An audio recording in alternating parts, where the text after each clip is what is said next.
Environment के कुछ hot favourite questions हैं जिसकी सीरीज में बता रहा हूँ आपको। देखिए, एक तो आता है कि ग्रीन हाउस गैसेस को, है ना, कि इनमें से कौन सी गैस ग्रीन हाउस गैसेस है। तो इसके लिए जो हमारा तरीका है याद करने का वो है ओ तिरी मीना का जलवा। तो ओ तिरी मतलब O3, है ना, O3 मतलब ओजोन, है ना। मीना, मी मतलब मीथेन और ना मतलब नाइट्रस ऑक्साइड, का मतलब कार्बन डाइऑक्साइड और जलवा मतलब जल वाष्प, है ना, जलवा मतलब जल वाष्प। तो ये है हमारा ग्रीन हाउस की 5 गैसेस, 5 इंपॉर्टेंट गैसेस है, ठीक है। इसके अलावा बारिश का जो पीएच होता है, सामान्य जो बारिश होती है उसका पीएच होता है बच्चों 6.5, जबकि अम्लीय वर्षा जो होती है वो 3.5 होती है उसका पीएच, ठीक है। तो ध्यान रखना है, अम्लीय वर्षा जो होगी वो तो होगी H2SO4 और HNO3 के कारण, मतलब सल्फर और नाइट्रोजन के हाइड्रोक्साइड्स या ऑक्साइड्स के कारण होगी। जबकि सामान्य जो बारिश होती है वो H2CO3 मतलब कार्बन डाइऑक्साइड और पानी के मिलने से जो कार्बोनिक एसिड H2CO3 बनता है, उसके कारण क्या होती है, सामान्य बारिश होती है और उसका पीएच 6.5 होता है, ठीक है ना। अब ये जो अम्लीय वर्षा होती है, इसमें ध्यान रखना है कि इसको जो H2SO4 या HNO3 का निर्माण करते हैं SO2 और NO2 से, तो ये धूल के कण जो छोटे छोटे पार्टिकुलेट मैटर होते हैं, मतलब धूल के कण या छोटे छोटे एरोबिक बैक्टीरियाज होते हैं एनवायरनमेंट में, या फिर इसके अतिरिक्त जल के जो छोटे छोटे कण होते हैं, वो क्या करते हैं, इस प्रोसेस को, ये H2SO4 और HNO3 बनाने की जो प्रोसेस है उसको क्या करते हैं, कैटेलाइज मतलब उत्प्रेरण करते हैं, ठीक है।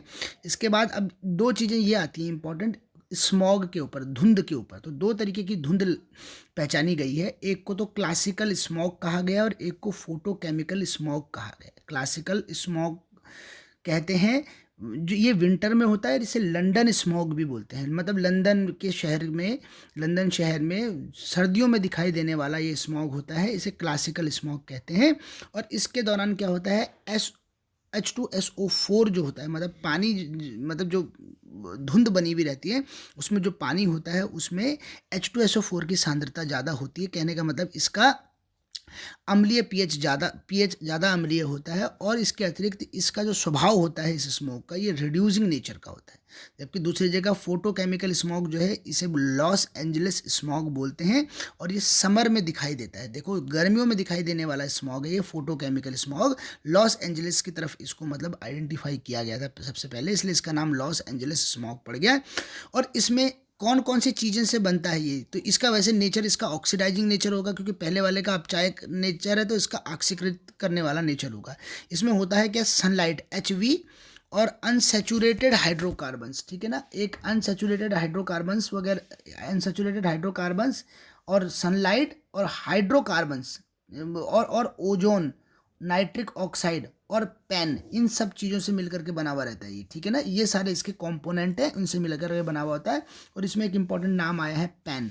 पेन का पूरा नाम है पर ऑक्सी एसिटाइल नाइट्रेट, ठीक है ना। पर ऑक्सी एसिटाइल नाइट्रेट जो है ये एक सेकेंडरी पॉल्यूटेंट है। कहने का मतलब ये है कि कुछ होते हैं प्राइमरी पॉल्यूटेंट और कुछ होते हैं बच्चों सेकेंडरी पॉल्यूटेंट।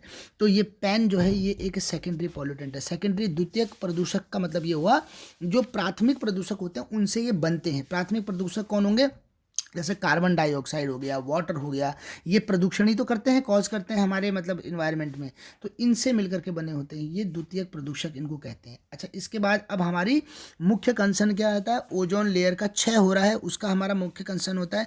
तो ओजोन लेयर जो होती है, पहली बात तो इसमें ओजोन लेयर की जो मोटाई होती है ना, ओजोन लेयर की मोटाई, उसको नापने की जो यूनिट होती है उसको डेप्सॉन कहते हैं, एक बात ध्यान रखना है। इसके बाद जो जो अच्छा, और जो इसको क्षय करती है, ओजोन लेयर को क्षय करते हैं, उसमें दो चीज़ें बहुत इंपॉर्टेंट होती है, एक तो नाइट्रिक ऑक्साइड होती है और एक CFC मतलब क्लोरोफ्लोरोकार्बन। इन दो चीज़ों को भी इसमें ध्यान रखना है। CFC क्लोरोफ्लोरोकार्बन, ये जो AC और फ्रिज में शीतलक की तरह यूज में लेके आया जाता है। और नाइट्रिक एसिड कहाँ यूज में लेकर के आया जाता है, नाइट्रिक एसिड एक्चुअली जेट विमान जो हमारे होते हैं, लड़ाकू विमान, उनके ईंधन से निकलने वाला जो धुआं पीछे रहता है उसको क्या कहते हैं, वो नाइट्रिक ऑक्साइड होता है। और ये दोनों मिलकर के क्या करते हैं, ओजोन के साथ रिएक्शन करते हैं और ओजोन को खत्म कर देते हैं, मतलब उपयोग वो कंज्यूम कर देते हैं, ठीक है ना।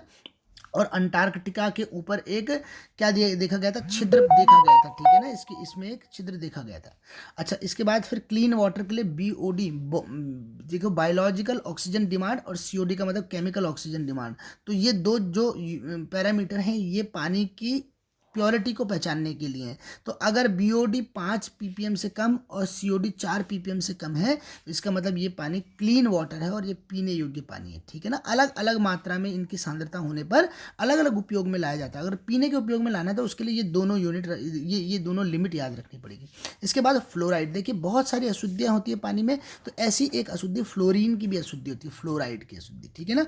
और फ्लोराइड की अगर अशुद्धि 1 ppm तक है तब तो कोई समस्या नहीं है, पर अगर 2 ppm 2 ppm अगर अशुद्धि हो गई तो इससे क्या होने लग जाता है, टीथ की मॉटलिंग होने लग जाती है। इसको बोलते हैं मॉटलिंग ऑफ टीथ। दांतों में पीलापन आना शुरू हो जाता है। किसके कारण आना शुरू होता है? पीलापन आना शुरू होता है एफ फ्लोरीन की कंसंट्रेशन अगर 2 ppm से ज़्यादा है फ्लोरीन की, ठीक है ना, तो इसको कहेंगे मॉटलिंग ऑफ टीथ। और अगर ये 10 ppm से ज़्यादा हो गई, जैसे हमने लिखा हुआ है 10 ppm, तो ये बहुत टॉक्सिक इफेक्ट देती है। इसलिए इसकी मैक्सिमम सेफ कंसंट्रेशन 10 ppm से नीचे है। ये प्रश्न पूछा जाने वाला प्रश्न है अक्सर, एनसीईआरटी में 10 ppm लिखा हुआ है इसका। और TEL टेट्रा इथाइल लेड, इसके बारे में भी ध्यान दें, ये भी एक बहुत इंपॉर्टेंट प्रदूषक है, मतलब बहुत खतरनाक प्रदूषक है। TEL टेट्रा इथाइल लेड, दरअसल क्या होता है बच्चों, जो ईंधन होते हैं, ईंधन उनका जब कंबशन होता है, मतलब जब दहन होता है, मतलब एक अगर हमारे पास मोटर कार है या गाड़ी है, बाइक है, तो उसके इंजन में जो होता है वो ईंधन का दहन होता है। और ईंधन के दहन में जो होता है, अगर बहुत तेजी से ईंधन का दहन हो रहा है तो उसको क्या कहेंगे, उसको कहेंगे कि इसमें अवस्फोटन संख्या ज़्यादा हो गई, बहुत तेज से वो हो रहा है। तो अवस्फोटन संख्या को कम करने के लिए, कंट्रोल करने के लिए क्या डाले जाते हैं, इस तरीके के लोग डाले जाते हैं। जैसे कि ये है हमारे पास, इसको टेट्रा इथाइल लेड कहा हुआ है, TEL टेट्रा इथाइल लेड। मगर इससे एक समस्या क्या होती है, जब ये अंदर कंज्यूम होता है, मतलब पेट्रोल प्रोडक्ट के साथ जब ये कंज्यूम होता है तो तब बाहर क्या निकलता है, लेड निकलता है बाहर, ठीक है ना। लेड क्या होता है हमारे, मतलब इन्वायरमेंट में यहाँ से आता है। और जब इन्वायरमेंट में लेड आता है तो लेड से क्या होता है, लेड के छोटे छोटे पार्टिकल सांस लेते समय हमारे उसी हवा के साथ हमारे लंग्स में चले जाते हैं। और लंग्स में जाते ही ये बहुत टॉक्सिक इफेक्ट दिखाते हैं, मतलब ये जहर होते हैं, ये लंग्स की सेल्स के साथ, लंग्स की वॉल में चिपक जाते हैं और मतलब लंग्स धीरे धीरे डैमेज होने लग जाता है। तो ये लंग्स के लिए बहुत खतरनाक है टेट्रा इथाइल लेड। एक तो ये दिक्कत है।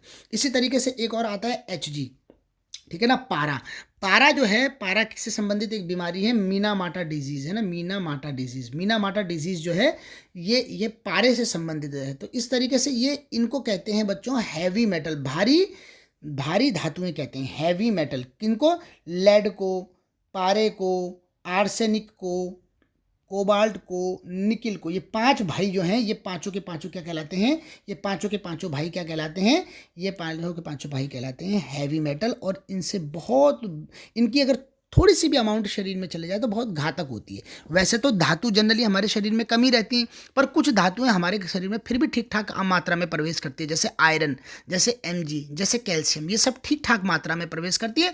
और ये एक ठीक ठाक रेंज तक हमारे शरीर के अंदर गुणवत्ता देती है, ठीक है, इसका अच्छा इफेक्ट होता है। मगर इनकी बात करें अगर हम पांचों भाइयों की, तो ये अगर हमारे शरीर में आ जाते हैं तो हमारे शरीर में बहुत खतरनाक प्रभाव पड़ते हैं इससे।